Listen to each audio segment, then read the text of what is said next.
तरकाने जाओ जा तरकाने ఇప్పుడైతే మేము సముద్ర మధ్యాహ్నం వెళ్తున్నామన్నమాట. చూడండి, చూస్తున్నారు కదా, చాలా ఎటు చూసినా సముద్రమే ఎక్కువ ఉందన్నమాట. చూడండి, ఫస్ట్ టైం ఇలా సముద్ర మధ్యలో వెళ్ళి పని చేయడం అంటే మేము మంచి షిప్ అయితే ఇది అనమాట. చూడండి, పనామా షిప్.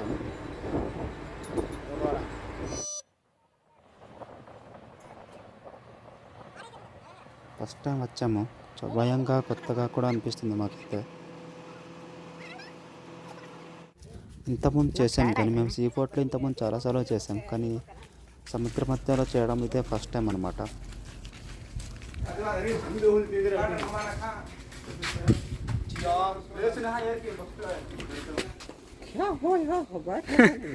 పక్క చూసిన సముద్రం అనమాట.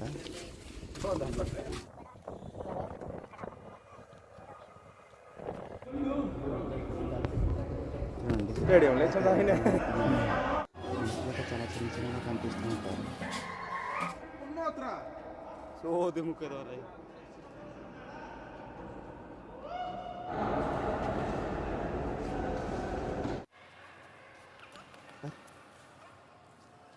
గైస్, మీరు ఎంతమంది షిప్లో వర్క్ చేశారు ఖచ్చితంగా కామెంట్ అయితే చేయండి.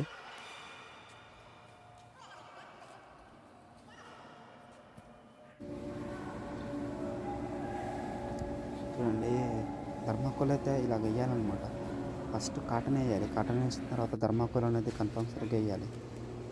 ఆ తర్వాత రైస్ అన్నమాట ఇలా సర్దడానికి ఛాన్స్ అనేది ఇస్తారు.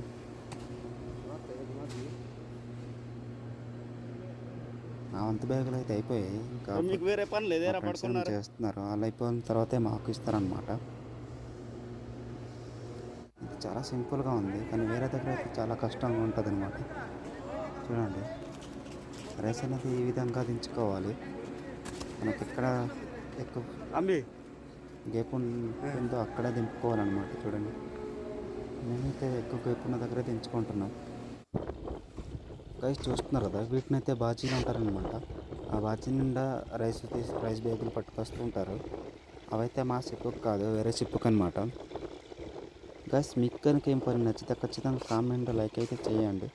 ఎందుకంటే నేను వీడియో మంచిగా అయితే పెట్టట్లేదు, కొంచెం ఫస్ట్ టైం కదా, భయం వేసింది. ఒకవేళ అప్లోడ్ చేస్తే తిడతారు ఏదైనా అంటారేమో అనేసి చిన్న భయంగా పెట్టాను. Please like and share, subscribe.